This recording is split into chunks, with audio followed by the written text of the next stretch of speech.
The galaxy had nearly forgotten Earth. To most, it was a dead planet, the blue marble that once teemed with ambition and noise. Now a silent graveyard left in ruins by the North Empire's conquest.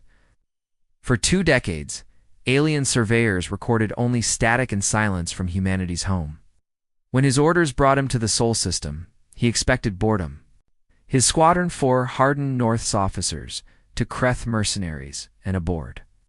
Ambitious pilot named Sharp prepared for another routine sweep. Check for dangerous remnants, scavenge old tech, confirm the extinction, and move on. Lieutenant Shar scanned for life. Nothing warm-blooded for kilometers, she muttered. Just rats. Maybe a dog. But a few remembered old North veterans, scarred by the final battles. Merchant captains who told stories of human ferocity, and the rare scholar who pondered the cost of extinction. For the rest of the Empire, Earth was a warning, its name spoken with a blend of pride and caution.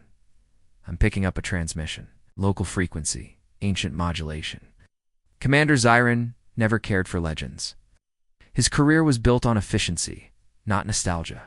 Graffiti covered every wall, some in old Earth languages, some in alien script. We survive. Remember us. Hope never dies here. Darkness pressed close, broken by faint emergency lights and murals that glowed in the dark stars. Faces, hands reaching for hope. Their shuttle punched through Earth's atmosphere, descending toward the skeleton of Manhattan, now half buried in vines and mist. The hatch slid open a crack, and a human eye met his. From above, the city was unrecognizable, a jigsaw of broken towers and flooded streets. Commander Zyron of the North Imperial Reconnaissance. Surrender, and you'll be treated fairly. Ancient neon signs flickered in the mist, casting ghostly light on ruined glass and wild trees. As they landed, the crew joked darkly about ghost hunting. Solar panels powered filtration and heat. Water collectors dripped into barrels. Children, eyes wary, clustered around battered textbooks. We've waited for years, she said.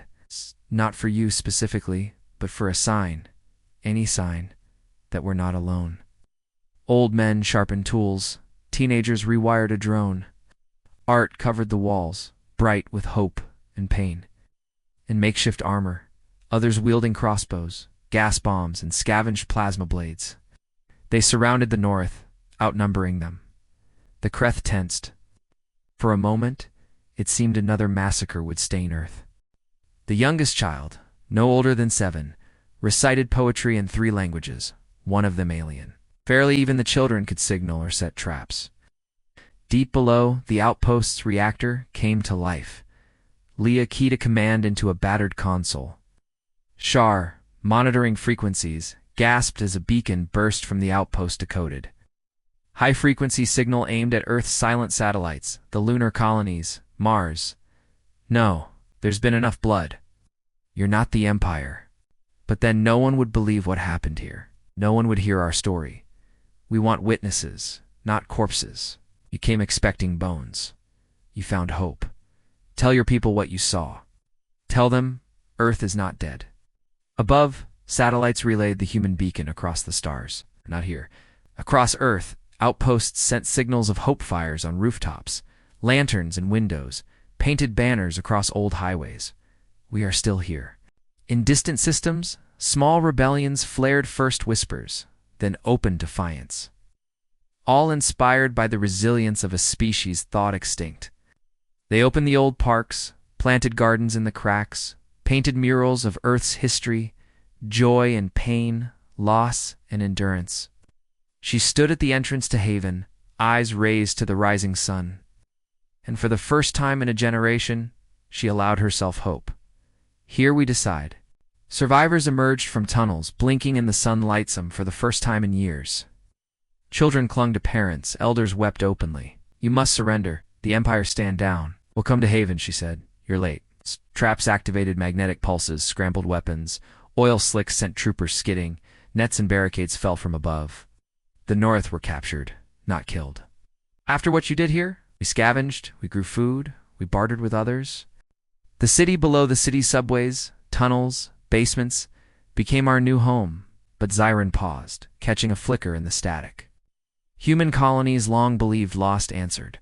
One by one, The message: we are alive. Earth endures. A faint signal. Rhythmic, possibly old-fashioned. Commander Shar's brow furrowed. Moment passed. Then came the pattern short, long, short. Old Earth Morse code. Every raid, every survey, we learned. We salvaged your tech, patched it into our systems, hacked your drones. We survived. SOS. The squad froze. Impossible, one Kreth hissed. Could be an echo, a malfunction, or a trap, another warned.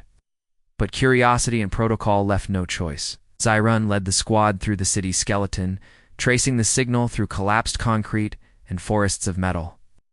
The path took them underground, into the remains of the New York subway system. They found the Dora subway maintenance hatch reinforced with layers of scavenged armor. Zyron knocked, weapon ready. Silence, then the grinding of locks.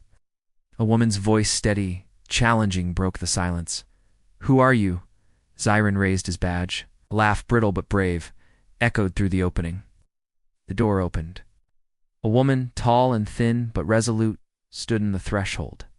The North expected squalor. Instead, they found life, a hidden city below the city, lit by jury-rigged LEDs and glowing gardens.